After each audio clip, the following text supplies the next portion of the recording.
अपने इस लेक्चर में हम लोग क्लास 12th का जो फिलेरियासिस नाम की डिजीज़ है उसे डिस्कस करेंगे। फिलेरियासिस भी एक वर्म इन्फेक्शन ही है अस्कैरियासिस की तरह, लेकिन वह एस्कैरिस वर्म से होता था, ये फिलेरिया वर्म से होता है। फिलेरिया वर्म जो है ये भी एक निमेटोड है। इसे हम लोग वोकिरेरिया के नाम से जानते हैं और इसकी कॉमन दो स्पीशीज होती हैं, एक को वोकिरेरिया बानक्रोफ्टी और एक को वोकिरेरिया मलाई के नाम से जानते हैं। इन दोनों को ही हम लोग फिलेरिया वर्म कहते हैं। फिलेरिया वर्म जब किसी इंसान के शरीर के अंदर एंटर होता है तो इसकी वजह से ये फिलेरियासिस नाम की बीमारी जो है उस इंसान में डेवलप होती है। इस फिलेरियासिस को हम लोग एलिफेंटियासिस या फिर सिंपली हाथी पांव की बीमारी के नाम से जो है वो जानते हैं। फिलेरिया वर्म में भी सेपरेशन ऑफ सेक्सेस है। यहां भी मेल और फीमेल वर्म जो है वो अलग अलग होते हैं और ये हमेशा मेल और फीमेल वर्म जो है ये पेयर्स में रहते हैं, जोड़ा बनाकर रहते हैं। और इंसान के शरीर के अंदर इनके रहने की जो जगह है वो हमारी जो है लिम्फेटिक वेसल्स, आप सब जानते हैं लिम्फेटिक वेसल्स जो हैं उनमें ये फिलेरिया वर्म जो है वो रिजाइड करते हैं। वहां पर पहुंचकर ये वहीं पर अपना घर बनाते हैं। ये डाइजेनेटिक पैरासाइट है।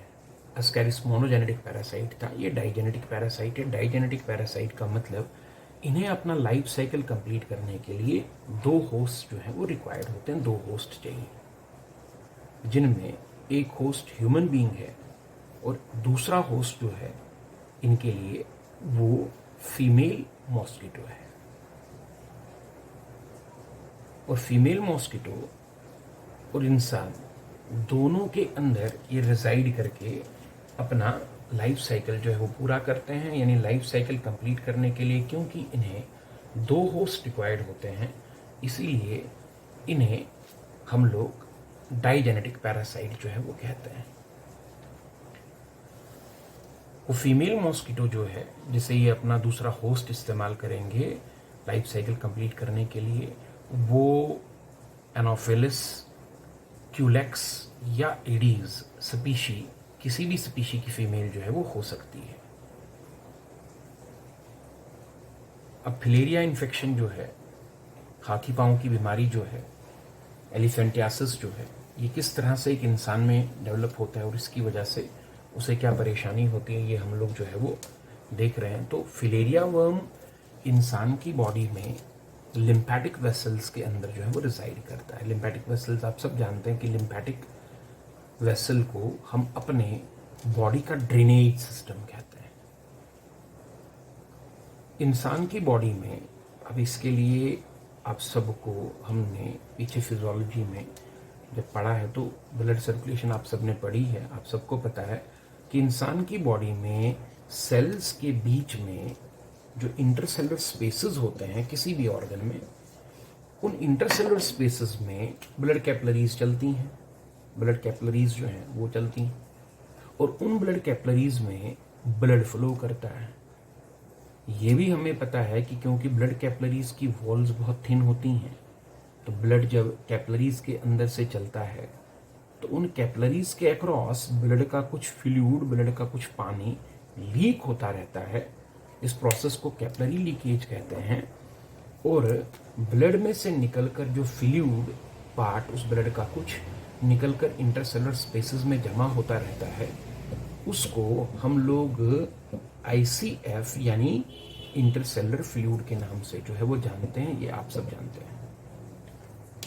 ये हर ऑर्गन में इस तरह से कैपिलरी लीकेज होती है, ये हमको पता है। और इस हर ऑर्गन के अंदर इंटरसेलुलर स्पेसेस में कैपिलरी लीकेज की वजह से ब्लड का फ्लूइड पोर्शन जो है कुछ निकल कर इंटरसेलुलर स्पेसेस में जमा होता रहता है और यहाँ ये फ्लूइड जमा होता है, इसे हम ICF या इंटरसेलुलर फ्लूइड जो है वो कहते हैं। और इसी आईसीएफ को ड्रेन आउट करके वापस ब्लड में ले जाने के लिए हमारी बॉडी में लिम्फेटिक सिस्टम होता है, जिसमें इंटरसेलुलर स्पेसेस में से आईसीएफ को कलेक्ट करने वाली लिम्फेटिक कैपिलरीज होती हैं, और उन लिम्फेटिक कैपिलरीज से मिल के बनने वाला लिम्फेटिक वेसल जो है वो होता है।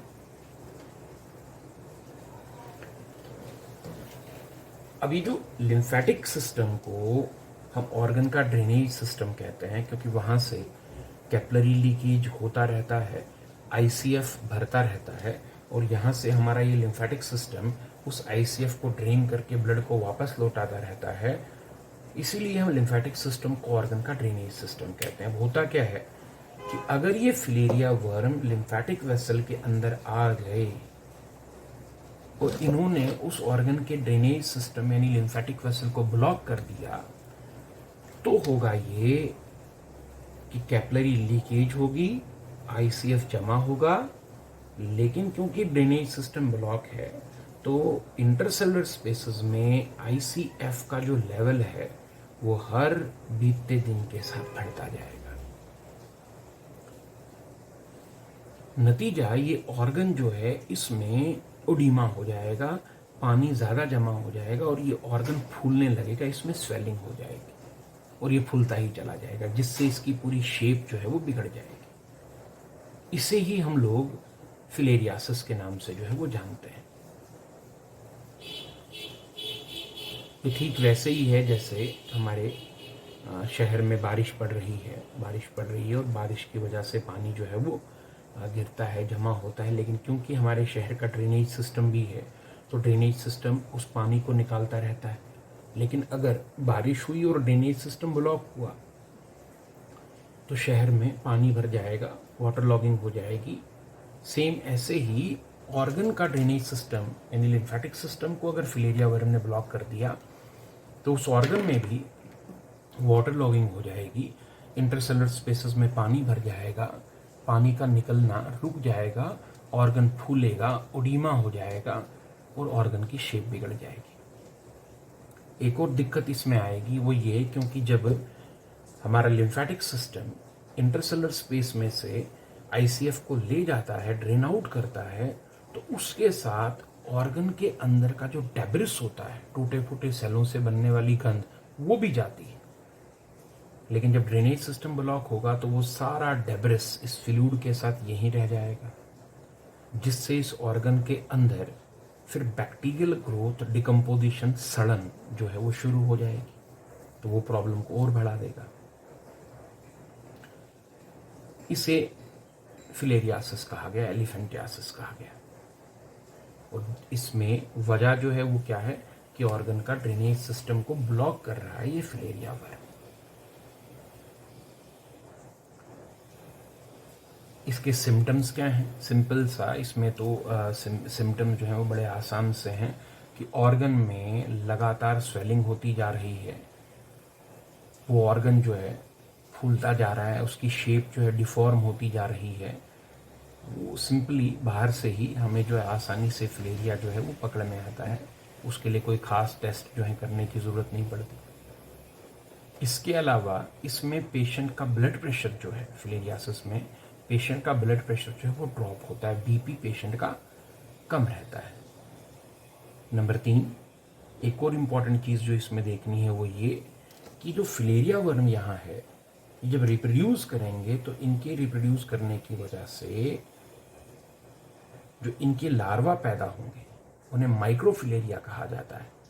वो माइक्रोफिलेरिया यहाँ से निकलकर फिर ब्लड सर्कुलेशन में आ जाते हैं, वो पूरी ब्लड सर्कुलेशन में जो है वो सर्कुलेट करते हैं। तो पेशेंट को हल्का बुखार रहना, मसल्स में पेन होना, मसल फटीगनेस जिसको कहते हैं, ब्लड प्रेशर घटना और अफेक्टेड पार्ट जो है उसमें दिन ब दिन स्वेलिंग होना और डिफॉर्मेशन होना, ये कॉमन सिम्टम्स जो हैं वो फिलेरियासिस के हैं। अब ये फैलता कैसे है? तो जिस पेशेंट को फिलेरियासिस है उसके लिए अपनी दिक्कतें जो हैं वो तो हैं ही, लेकिन वो अपने ब्लड सर्कुलेशन में, क्योंकि उसकी बॉडी के अंदर फिलेरिया वर्म रिप्रोड्यूस करके क्या बना रहे हैं, माइक्रोफिलेरिया, तो माइक्रोफिलेरिया नाम के लार्वा उस पेशेंट की ब्लड सर्कुलेशन में घूम रहे हैं। अब अगर उस पेशेंट को, जिस पेशेंट को फिलेरियासिस है, एक फीमेल मॉस्किटो काटती है और उसका ब्लड सक करती है, तो ब्लड के थ्रू ये माइक्रोफिलेरिया नाम के लार्वा जो हैं ये उस फीमेल मॉस्किटो की बॉडी के अंदर एंटर कर जाएंगे और फिर तकरीबन 10 दिनों तक ये उसकी बॉडी के अंदर जब रहेंगे तो वो फिर इस काबिल हो जाते हैं कि वो किसी दूसरे इंसान को इन्फेक्ट कर सकते हैं। तो ऐसी फीमेल मॉस्किटो जिसने किसी फिलेरियासिस वाले पेशेंट को काट के उसका ब्लड पिया हो और फिर वो कोई 10 दिन के बाद जाकर जब किसी हेल्दी इंसान को काटेगी तो वो माइक्रोफिलेरिया उस इंसान में भी चले जाएंगे, जिससे वो भी फिलेरियासिस का शिकार जो है वो बन जाएगा। तो जैसे मलेरिया मच्छर के काटने से फैलता है, फिलेरिया भी मच्छर के काटने से ही फैलता है। और क्योंकि फिलेरिया वर्म अपना लाइफ साइकिल इंसान और मॉस्किटो दो होस्ट में कंप्लीट करता है, इसीलिए फिलेरिया वर्म एक डाइजेनेटिक पैरासाइट है। तो डिजीज क्या है, इसका कॉज कौन है, ये फैलता कैसे है, इसके सिम्टम्स क्या हैं, और अब डायग्नोसिस। तो डायग्नोसिस तो इसका बड़ा आसान सा है, इसमें कोई टेस्ट वगैरह करने की ज़रूरत नहीं है, बिकॉज बाहर से ही डिफॉर्म्ड पार्ट जो है हमें दिख रहा है। फिर भी कंफर्मेशन के लिए इसमें हम पेशेंट का ब्लड सैंपल लेते हैं और उस ब्लड सैंपल को माइक्रोस्कोप में डालकर उसकी स्टडी करते हैं, और अगर उस ब्लड में हमें फिलेरिया के लार्वा यानी माइक्रोफिलेरिया दिख गए तो कंफर्म हो जाता है कि पेशेंट को फिलेरियासिस है। तो डायग्नोसिस ऑफ फिलेरिया क्या है कि पेशेंट का ब्लड एग्जामिनेशन करके उसमें माइक्रोफिलेरिया देखे जाएंगे, जिनके मिलने पे कंफर्म हो जाएगा that the patient is suffering from filaria infection. But यहाँ ध्यान देने वाली बात यह है कि जब भी फिलेरियासिस के कंफर्मेशन के लिए पेशेंट का ब्लड सैंपल लिया जाता है तो वो शाम को लिया जाता है, दिन को नहीं। बिकॉज ये जो फिलेरिया के लार्वा होते हैं, माइक्रोफिलेरिया होते हैं, इनमें एक फिनोमिना देखा जाता है जिसे नॉक्चुर्नल पीरियोडिसिटी कहते हैं। ये क्या करते हैं, ये दिन के वक्त डीपर सर्कुलेशन में चले जाते हैं। डीपर सर्कुलेशन मतलब बॉडी के इंटरनल ऑर्गन्स जो हैं वहाँ की तरफ चले जाते हैं, और रात होते ही ये पेरिफेरल ब्लड में आ जाते हैं, स्किन के नीचे वाले ब्लड में आ जाते हैं। तो जब हम ब्लड का सैंपल पेरिफेरल ब्लड से लेंगे, स्किन के ब्लड से लेंगे, वो रात को लेंगे, तभी जाकर उसमें माइक्रोफिलेरिया मिलेंगे, और उनका ब्लड में पाया जाना इस बात को कंफर्म कर देगा कि पेशेंट को फिलेरियासिस है। अब फिर बात आती है ट्रीटमेंट की, इसका ट्रीटमेंट क्या होगा। तो देखो, फिलेरिया वाले पेशेंट को हम लोग ड्रग्स यानी दवाइयाँ देते हैं, और इनमें पेशेंट को जो ड्रग दी जाती है उस ड्रग को लेने के बाद, फिलेरिया की जो ड्रग है, दवाई है, उसे लेने के बाद पेशेंट को कोई रिलीफ नहीं मिलेगा। डाइइथाइल कार्ब एमाजाइन नाम की ड्रग जो है फिलेरिया वाले पेशेंट को दी जाती है। ये ड्रग करती क्या है, ये उसके ब्लड में जाकर उसके ब्लड में जितने भी माइक्रोफिलेरिया होते हैं उन्हें ख़त्म कर देती है। उससे क्या होगा, उससे फिलेरिया के फैलने का चांस ख़त्म हो जाएगा। मतलब फिलेरिया वाले पेशेंट को ड्रग दे के हम उसके ब्लड सर्कुलेशन के माइक्रोफिलेरियाज को ख़त्म करके फर्दर उसके फैलने के चांस को रोक सकते हैं ताकि दूसरे लोगों को ना हो। बट उस पेशेंट को इस ड्रग से कोई फ़ायदा नहीं होने वाला, क्योंकि ऑर्गन जो उसका बिगड़ गया है, उसकी शेप जो ख़राब हो गई है, उस पर इस ड्रग का कोई फ़ायदा नहीं होने वाला। इसका एक अकेला जो इलाज है वो है सर्जिकल रिकन्स्ट्रक्शन। सर्जरी करनी पड़ेगी अफेक्टेड पार्ट की, और वो जो ब्लॉक्ड लिम्फेटिक वेसल है उसे अनब्लॉक किया जाएगा, और वो जो डिफॉर्म्ड पार्ट है उसका सफाई करके उसमें जो एक्स्ट्रा टिश्यू डेवलप हो रहा होगा उसे काट के हटाया जाएगा, और सर्जन जो है उस पूरे ऑर्गन को सर्जरी करके वापस जो है ओरिजिनल शेप में लाने की कोशिश करेगा। सो द ओनली थिंग जो इस पेशेंट के लिए की जा सकती है वो सर्जिकल रिकन्स्ट्रक्शन है। बाकी ऐसा नहीं है कि इसमें हम दवाई दें और पेशेंट जो है पूरी तरह से अपनी ओरिजिनल शेप में उसका ऑर्गन जो है वो आ जाएगा। उसके लिए सर्जरी ही ऑप्शन है। बाकी डाईथाइल कार्बेमाज़ाइन उस पेशेंट को डेफिनेटली दी जाती है, बट वो इसलिए ताकि उससे ये इन्फेक्शन दूसरों को न फैले। प्रिवेंशन फिलेरियासिस की क्या है? मॉस्किटो बाइट से अपने आप को बचाना। जैसे मॉस्किटो बाइट से बचाकर हम मलेरिया से बच सकते हैं, ऐसे मॉस्किटो बाइट से खुद को बचाकर हम लोग फिलेरिया से भी बच सकते हैं। सो अस्कैरियासिस और फिलेरियासिस दोनों वर्म इन्फेक्शन है। अस्कैरियासिस एस्कैरिस लम्ब्रिक्वाइड से हो रहा है, फिलेरियासिस वॉकिरेरिया से या फिलेरिया वर्म से हो रहा है। अस्कैरियासिस एक इंटेस्टिनल इन्फेक्शन है, फिलेरियासिस लिम्फेटिक वेसल्स का इन्फेक्शन है। अस्कैरियासिस अस्कैरिस से होता है, वो मोनोजेनेटिक पैरासाइट है। फिलेरियासिस फिलेरिया वर्म से होता है, ये डाइजेनेटिक पैरासाइट है। तो दोनों में अंतर है, डिफरेंस है, बट कॉमन ये है कि अस्कैरियासिस और फिलेरियासिस दोनों वर्म इन्फेक्शन है, निमेटोड इन्फेक्शन है। तो ये दो इन्फेक्शन, जिसको हम लोग कहते हैं दो वर्म इन्फेक्शन जो हैं आपके सिलेबस में रखे गए हैं। तो एक डिजीजेस जो हम लोग इस चैप्टर में स्टडी कर रहे हैं उनमें हमने कैंसर पढ़ा, उनमें हमने HIV एड्स पढ़ा, उनमें हमने दो वर्म इन्फेक्शन यानी एस्कैरियासिस और फिलेरियासिस पढ़े। सेम ऐसे ही आपके सिलेबस में अभी दो बैक्टीरियल इन्फेक्शन और उसके बाद दो प्रोटोजोन इन्फेक्शन है, एक एमोबियोसिस और एक मलेरिया। ये प्रोटोजोन इन्फेक्शन आपके सिलेबस में है जो आने वाले दिनों के लेक्चर्स में जो है आपको दिए जाएंगे।